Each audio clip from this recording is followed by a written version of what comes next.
नमस्कार, स्वागत है आपका आवाज समाचार में। बुलेटिन की शुरुआत करेंगे हेडलाइंस के साथ। फरवरी सीरीज की दमदार शुरुआत, सेंसेक्स निफ्टी करीब 2% चढ़े। RIL, ICICI bank, HDFC bank और एलएनटी जैसे दिग्गजों ने भरा जोश। बैंक निफ्टी मिड और स्मॉल कैप में जोरदार खरीदारी।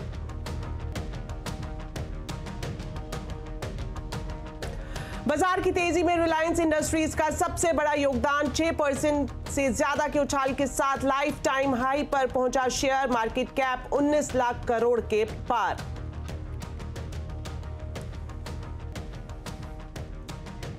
पिछले 10 साल में 10वें नंबर से 5वें नंबर पर पहुंची है देश की इकोनॉमी और अगले 3 साल में आ जाएगी तीसरे नंबर पर। वित्त मंत्रालय ने कहा, राज्यों के साथ मिलकर करेंगे विकास।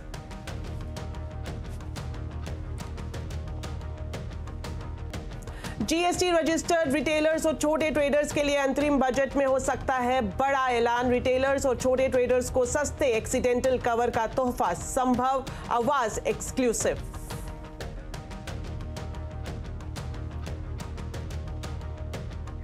बिहार में आरजेडी नेता लालू यादव पर ईडी का action. Land for job scam मामले में लालू को ईडी ने भेजा समन। हेमंत सोरेन के घर पर भी पहुंची ईडी की टीम।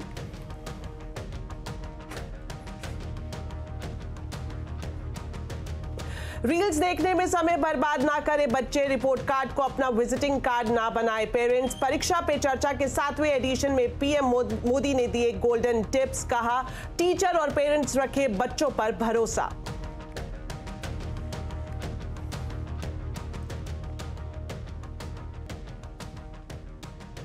बुलेटिन में सबसे पहले बात करेंगे बाजार की, जहां आज बम्पर तेजी दिखी। फरवरी सीरीज का शानदार आगाज हुआ। सेंसेक्स, निफ्टी बैंक सभी में बड़ी तेजी देखी गई। सेंसेक्स 1241 अंक चढ़कर 71,942 पर बंद हुआ। वहीं निफ्टी 385 अंक चढ़कर 21,738 पर बंद हुआ। आज सबसे ज्यादा तेजी एनर्जी, पीएसई, इंफ्रा शेयरों में रही। वहीं एफएमसीजी शेयरों में दबाव देखने को मिला। आइए मार्केट का पूरा हाल समझते हैं सुमित से। तो सुमित, क्या कुछ आज बाजार की हाइलाइट्स रही, बताएं। देखिए, आज हफ्ते के पहले सत्र में भारतीय बाजारों में एक बढ़िया रफ्तार बनते हुए दिखाई पड़ी और ये जो रफ्तार थी ये स्पेशली हैवी वेट की तरफ से आते हुए दिखाई पड़ी। रिलायंस इंडस्ट्रीज एक तरफा कंट्रीब्यूट कर रहा था मार्केट्स की तेजी में, साथ ही साथ एचडीएफसी बैंक जैसे बैंकों का भी कंट्रीब्यूशन था और तमाम अदानी समूह भी मेजरली कंट्रीब्यूट कर रहे थे। तो आज ब्रॉडर मार्केट्स में खरीदारी थी। मिड कैप स्मॉल कैप तेजी में ट्रेड कर रहा था। करीब हर एक गिरने वाले शेयर के सामने 2 शेयर जो कि तेजी में ट्रेड करते हुए आपको दिखाई पड़ेंगे। ऑयल एंड गैस समेत बाकी सभी सेक्टर्स मोर लेस तेजी में ट्रेड करते हुए दिख रहे थे। थोड़ा एनर्जी में सबसे ज़्यादा रफ्तार थी, पीएसयू में खरीदारी थी, इंफ्रा में अच्छी तेजी देखने को मिल रही थी।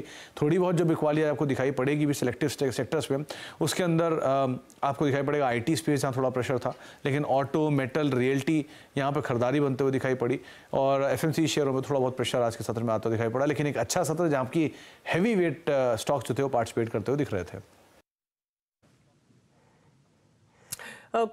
ओके सुमित, उन सेक्टर्स और शेयर्स के बारे में भी बताएं जिसमें सबसे ज्यादा एक्शन दिखाई दिया। तो पहले कुछ अगर निफ्टी के टॉप गेनर्स की बात किया जाए, सबसे पहला नाम आपको दिखाई पड़ेगा बाजार के हैवी वेट रिलायंस इंडस्ट्रीज का।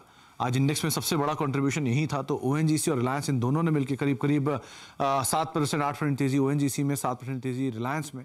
कोल इंडिया 6% ऊपर था। अदानी इंटरप्राइज करीब 6% की तेजी यहाँ पे बनते हुए दिखाई पड़ी। इसके अलावा गिरने वाले शेयरों में सिप्ला 2.5% नीचे, आईटीसी 1.5% नीचे, इन्फोसिस 1% नीचे और एलएनटी इन्फोटेक माइंट्री करीब 1% के आसपास की बिकवाली यहाँ पर भी आते हुए दिखाई पड़ी।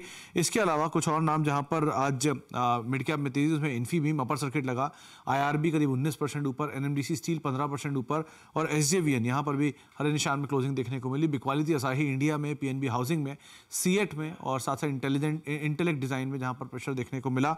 आज बढ़िया तेजी थी पीएसयू बैंक में। तो पंजाब एंड सिंध बैंक 8% ऊपर, आईओबी 6% ऊपर, इंडियन बैंक 4.5% ऊपर, यूको बैंक 3.5% ऊपर रहा और ऑयल एंड गैस में आज स्ट्रॉन्ग बैंक थी कैस्ट्रॉल में, ओएनजीसी में, रिलायंस में और एचपीसीएल में, जहां पर करीब 5 से लेकर 10% तक का उछाल आता हुआ दिखाई पड़ा। शुक्रिया सुमित इस पूरे मार्केट अपडेट के लिए। वहीं हीलियोज इंडिया के सीईओ दिनशॉ ईरानी का कहना है कि इस तेजी में डिस्क्रिशनरी कंजम्पशन, फाइनेंस और इंफ्रा थीम काफी बेहतर लग रही है। इसमें निवेशक निवेश कर सकते हैं और बड़ा मुनाफा भी कमा सकते हैं।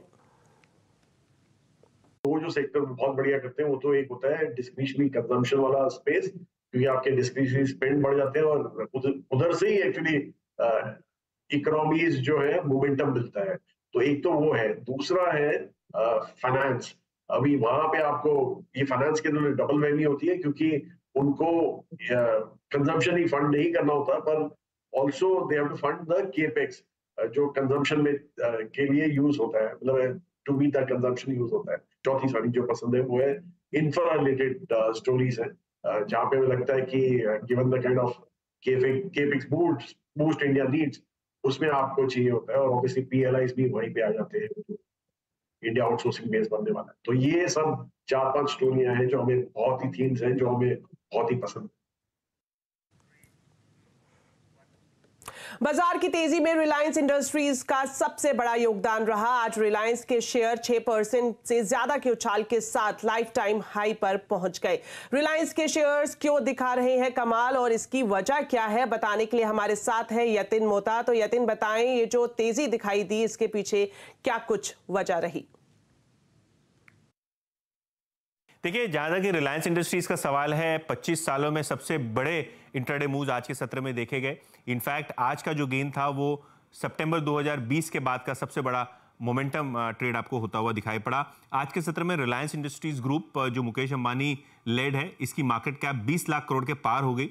और रिलायंस इंडस्ट्रीज की पर्टिकुलरली बात करें तो जियो के डिमर्जर के बाद, जो जियो फाइनेंशियल का डिमर्जर हुआ था, उसके बाद का जो दाम था उसके ऊपर ये स्टॉक ट्रेड करता हुआ आपको नजर पड़ा। तो रिकॉर्ड लेवल्स पे रिलायंस इंडस्ट्रीज का स्टॉक, और कहीं ना कहीं अर्निंग्स और आगे जाके जो वैल्यू अनलॉकिंग होगी शेयर होल्डर्स के लिए, उसके चलते शेयर में आपने दमदार परफॉर्मेंस देखा है। इनफैक्ट अगर आप देखें तो योजना कंपनी की है कि बहुत जल्द रिटेल बिजनेस और टेलीकॉम बिजनेस का आईपीओ लाया जाए और अनलॉकिंग की जाए। तो कहीं ना कहीं वो प्लान्स की विजिबिलिटी आते बाजार में जबरदस्त तेजी दिखाई पड़ रही है। और आपकी स्क्रीन पे आप देखेंगे तो किस हिसाब से बड़े बड़े मूव्स आपने पिछले कई सालों में देखे हैं। रिटर्न के लिहाज से 2024 फीका रहा है, डबल डिजिट गेन ही आया है, लेकिन निवेशक अब उम्मीद कर रहे हैं कि 2024 का साल काफी अहम रह सकता है रिलायंस इंडस्ट्रीज के लिए रिटर्न्स पर्सपेक्टिव से। शुक्रिया यतिन इस पूरी जानकारी के लिए। आपको बता दें, जो चैनल आप देख रहे हैं सीएनबीसी आवाज, वो इंडिपेंडेंट मीडिया ट्रस्ट का हिस्सा है, जिसकी सोल बेनिफिशियरी रिलायंस इंडस्ट्रीज के पास है। अब बढ़ते हैं आगे। इस बार बजट से पहले भले ही आर्थिक सर्वे पेश ना हो, लेकिन सरकार ने पूरी अर्थव्यवस्था की तस्वीर पेश करते हुए रिपोर्ट जारी कर दी है। इस रिपोर्ट के मुताबिक पिछले 10 साल में देश की इकॉनमी 10वें नंबर से 5वें नंबर पर पहुंची है और अगले 3 साल में 3रे नंबर पर पहुंच जाएगी। इस रिपोर्ट में और क्या कहा गया है, जानने के लिए चलते हैं लक्ष्मण रॉय के पास। तो लक्ष्मण जी बताएं, क्या माना जाए कि आर्थिक सर्वे पेश नहीं होने की वजह से ये रिपोर्ट जारी की गई है और इसमें क्या कुछ खास बातें कही गई हैं? देखिए, सबसे पहली बात तो जो आपने कहा कि सरकार की कोशिश ये थी कि अंतरिम बजट से ठीक पहले 31 तारीख को यानी 31 जनवरी को एक आर्थिक सर्वे तो नहीं, एक वाइट पेपर लाया जाए, लेकिन तकनीकी तौर पर ऐसा मुमकिन नहीं हो रहा था। तो फिलहाल सरकार ने अभी जो हर महीने की समीक्षा रिपोर्ट आती है उसके साथ ही अर्थव्यवस्था के ऊपर एक डिटेल रिपोर्ट दी है। ये डिटेल रिपोर्ट की सबसे खास बात यह है कि इसमें एक तरीके से ये बताया गया है कि मोदी सरकार के आने से पहले अर्थव्यवस्था की क्या हालत थी, अब मोदी सरकार के आने के बाद अर्थव्यवस्था की क्या हालत हुई है। 10 साल पहले भारत की अर्थव्यवस्था दुनिया में 10वें नंबर पर थी और आज 10 साल बाद यानी 2014 के बाद जो है वो आज अर्थव्यवस्था जो है वो 5वें नंबर पर पहुंच गई है और अगले 3 साल में भारत की अर्थव्यवस्था जो है दुनिया में 3रे नंबर पर पहुंच जाएगी, इस बात का अनुमान जताया गया है। दूसरी बड़ी बात यह है कि चालू कारोबारी साल में 7% से ज्यादा विकास दर की रफ्तार रहने वाली है, उसके अगले साल भी 7% से ज्यादा विकास दर की रफ्तार का अनुमान यहां पे जताया गया है। और तीसरी बात यहां पे ये कही गई है कि ये जो पूरे विकास की रफ्तार तेज हुई है, घरेलू डिमांड बढ़ने से, घरेलू मांग बढ़ने की वजह से हो रहा है।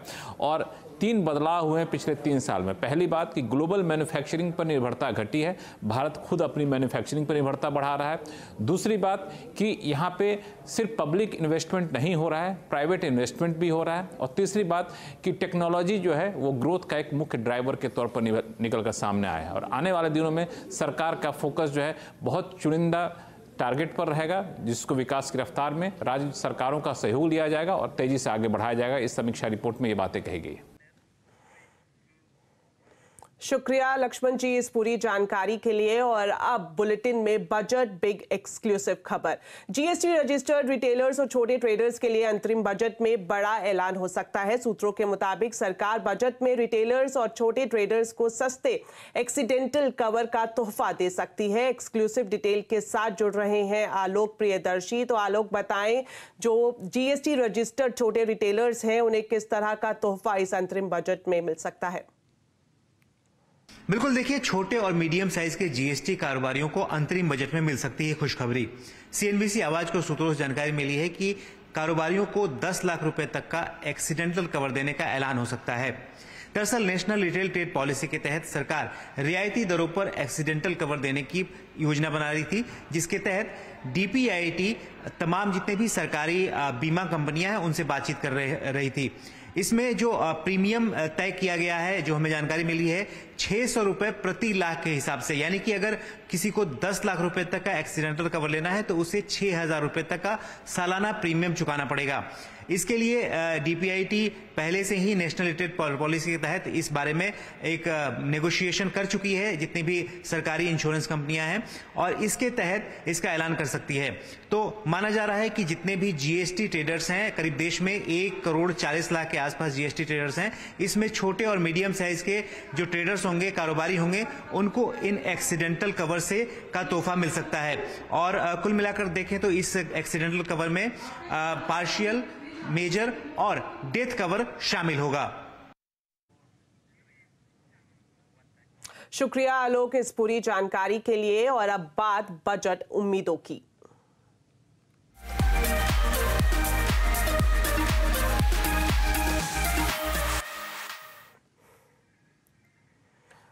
इलेक्ट्रिक गाड़ियों की सब्सिडी स्कीम फेम 2 मार्च में खत्म हो रही है और ईवी इंडस्ट्री को उम्मीद है कि सरकार बजट में इसे बढ़ाएगी। ईवी इंडस्ट्री की विश लिस्ट क्या है इस बार बजट से, आइए आपको दिखाते हैं।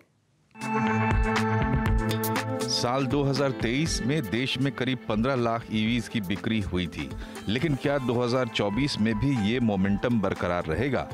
ये निर्भर करेगा इस बात पर कि क्या सरकार ईवीज को देने वाली छूट जारी रखती है। इसमें सबसे महत्वपूर्ण है फेम 2 स्कीम, जो इस साल खत्म हो रही है। स्कीम का दायरा बढ़ाना और फेम 3 की घोषणा ईवी इंडस्ट्री की विशलिस्ट में सबसे ऊपर है।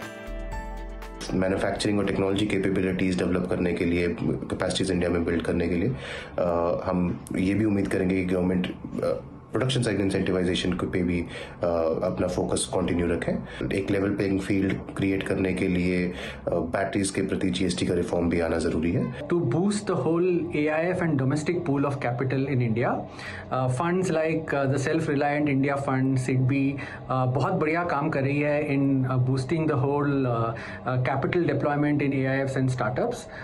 One suggestion would be, can we increase the pool of that capital? जैसे banks है, life insurance companies है, pension funds है, can there be some policy intervention which enable these institutions to also invest in the startup ecosystem and AIFs? Industry ये भी चाहती है कि budget में चार्जिंग इंफ्रास्ट्रक्चर को बढ़ावा देने पर फोकस हो। बैटरी स्वैपिंग पॉलिसी का भी इंतजार है। हालांकि टैक्सेशन जीएसटी काउंसिल के अधीन है, लेकिन इंडस्ट्री ये भी चाहती है कि सरकार अपनी तरफ से इलेक्ट्रिक वाहनों में इस्तेमाल होने वाले पार्ट्स पर जीएसटी दरों को घटाने का प्रस्ताव रखे। इंडस्ट्री उम्मीद कर रही है कि लिथियम आयन बैटरी पर जीएसटी वर्तमान 18% से कम कर 5% की जाएगी। जीएसटी के इनपुट रॉ मटेरियल की दरों में कमी आए और उसको 5% पर रखा जाए।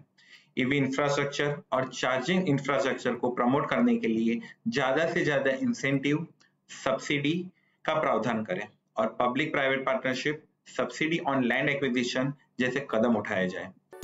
एक बड़ी मांग ईवी फाइनेंसिंग को प्रायोरिटी सेक्टर लेंडिंग के तहत लाने का है। साथ ही ईवी निर्माताओं ने सरकार से खासतौर पर ईवीज के लिए एक एक्सपोर्ट इंसेंटिव पॉलिसी लाने की मांग भी की है। पिछले कुछ साल से हर बजट में इलेक्ट्रिक गाड़ियों के लिए कुछ न कुछ जरूर होता है। इंडस्ट्री इस साल भी कुछ ऐसी ही उम्मीद कर रही है। रोहन सिंह, दिल्ली।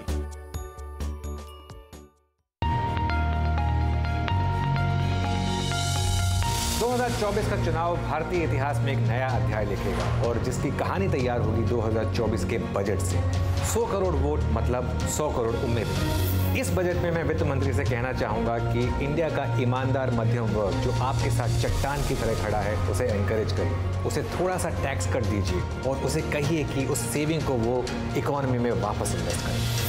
मेरी तरह आप भी अपनी बजट विश लिस्ट को पेश करिए फाइनेंस मिनिस्टर के सामने इस बैलेट बॉक्स के थ्रू, और हम करेंगे आपकी आवाज बुलंद और पहुंचाएंगे उसे सीधा फाइनेंस मिनिस्टर तक।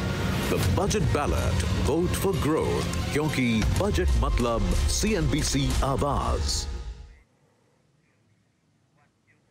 फिलहाल वक्त है एक ब्रेक का। ब्रेक के बाद आपको दिखाएंगे लालू सोरेन पर ईडी एक्शन। ब्रेक के बाद आपका स्वागत है और अब बुलेटिन में कुछ राजनीतिक खबरें। बिहार में एक बार फिर से सियासी फेरबदल हो गया है। नीतीश कुमार ने आरजेडी कांग्रेस का साथ छोड़कर फिर से एनडीए का दामन थाम लिया है। नीतीश कुमार ने कल 9वीं बार बिहार के मुख्यमंत्री पद की शपथ ली। उनके साथ बीजेपी सम्राट चौधरी और विजय सिन्हा डिप्टी सीएम बने हैं। नीतीश के पाला बदलने के साथ ही बिहार की राजनीति में भी भूचाल आ गया है। साथ ही विपक्ष के इंडिया गठबंधन का भविष्य भी अब अधर में दिखाई दे रहा है। बिहार के पूर्व डिप्टी सीएम तेजस्वी यादव ने नीतीश पर निशाना साधते हुए कहा कि वो बेहद थके हुए नेता हैं। तेजस्वी ने जेडीयू को लेकर भी बड़ी भविष्यवाणी की है। उन्होंने कहा कि जेडीयू 2024 में ही खत्म हो जाएगी। अभी खेल बाकी है और मैं जो कहता हूं वो करता हूं, और आप लिख के ले लीजिए, जनता दल यूनाइटेड जो पार्टी है 2024 में ही खत्म हो जाएगी। ये निश्चित रूप से लिख लीजिए। कांग्रेस ने भी नीतीश कुमार पर निशाना साधा है। कांग्रेस के प्रवक्ता जयराम रमेश ने कहा कि बिहार में कुछ ऐसे नेता हैं जो गिरगिट को भी कड़ी टक्कर देते हैं। नीतीश ने विश्वासघात किया है।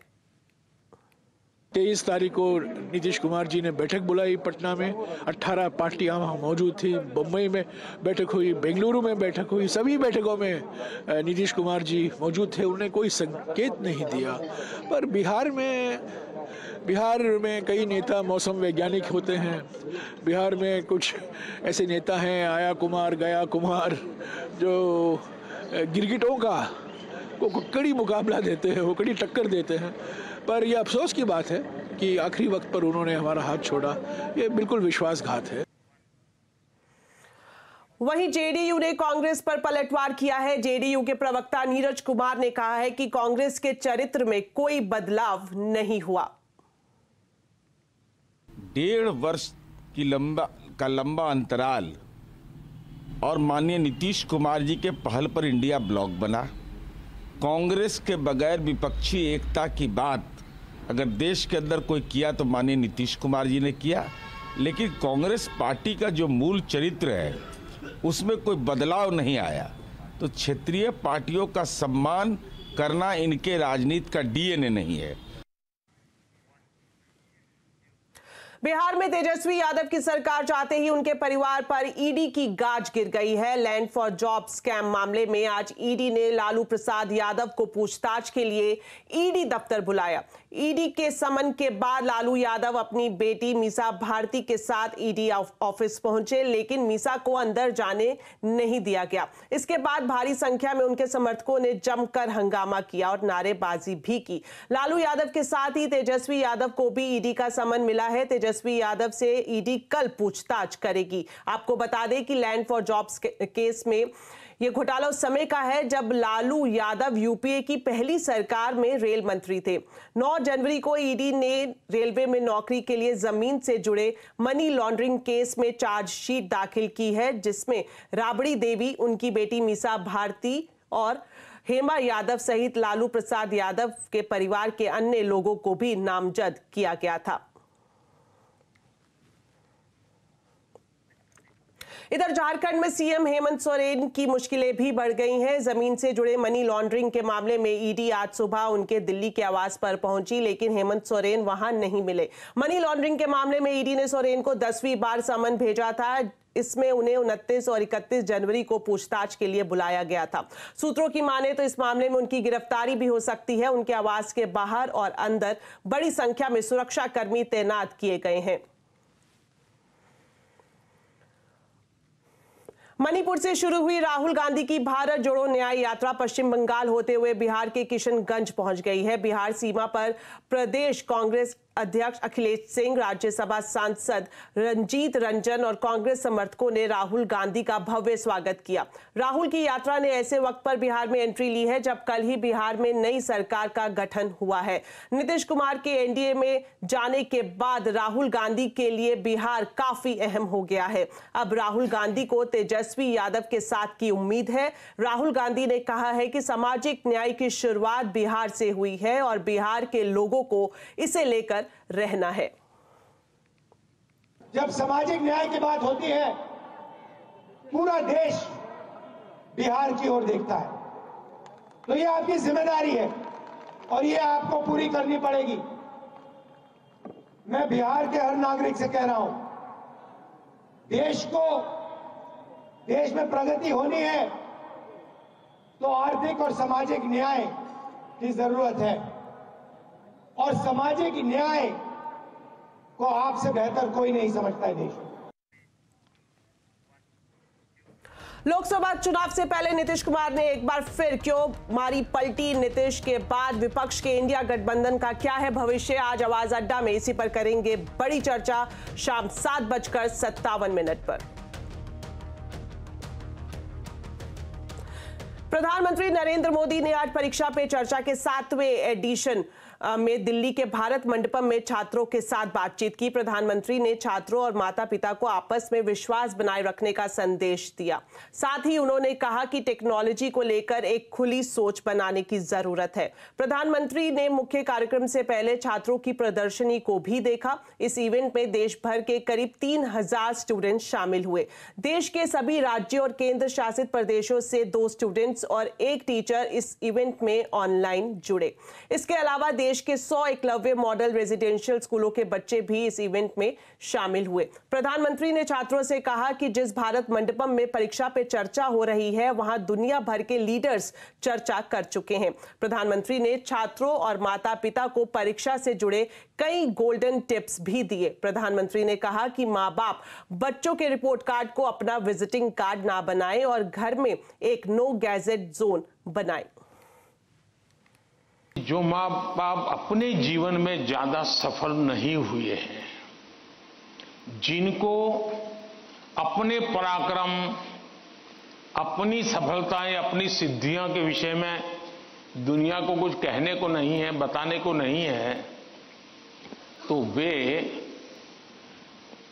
अपने बच्चों का रिपोर्ट कार्ड ही अपना विजिटिंग कार्ड बना देते हैं। किसी को मिलेंगे, अपने बच्चे की कथा सुनाएंगे। अब ये जो नेचर है, वो भी एक प्रकार से बच्चे के मन में एक ऐसा भाव भर देता है कि मैं तो सब कुछ हूं, अब मुझे कुछ करने की जरूरत नहीं है। वो भी बहुत नुकसान करता है। परिवार में कुछ नियम होने, जैसे खाना खाते समय डाइनिंग टेबल पर कोई इलेक्ट्रॉनिक गैजेट नहीं होगा, मतलब नहीं होगा। सब लोग खाना खाते समय गप्पे मारेंगे, बातें करेंगे, खाना ये हम डिसिप्लिन फॉलो कर सकते हैं। घर के अंदर मैंने पहले भी कहा है या दोबारा कहता हूं, नो गैजेट जोन, कि भाई ये कमरे में कोई गैजेट की एंट्री नहीं, हम बैठेंगे, बातें करेंगे, गप्पे मारेंगे। परिवार के अंदर वो ऊष्मा का वातावरण उसके लिए जरूरी है।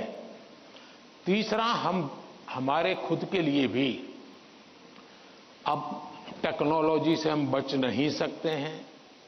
टेक्नोलॉजी को बोझ नहीं मानना चाहिए, टेक्नोलॉजी से दूर भागना नहीं चाहिए, लेकिन उसका सही उपयोग सीखना उतना ही अनिवार्य है। परीक्षा पे चर्चा में छात्रों को मोदी सर के टिप्स, कैसे तनाव मुक्त होकर दे बोर्ड एग्जाम, इसी पर एक चर्चा कंज्यूमर अड्डा में शाम 5:57 पर। तो दिल्ली के विजय चौक पर बीटिंग द रिट्रीट सेरेमनी चल रही है। सेरेमनी में सभी स्वदेशी धुन बजाई जा रही है। सेना के जवान परेड कर रहे हैं। देश की राष्ट्रपति द्रौपदी मुर्मू, प्रधानमंत्री नरेंद्र मोदी समेत कई लोग इस रिट्रीट में पहुंचे। इस सेरेमनी के बाद सेनाएं अपने बैरक में वापस लौट जाएंगी। आपको बता दें कि हर साल गणतंत्र दिवस के 3 दिन बाद ये समारोह आयोजित होता है।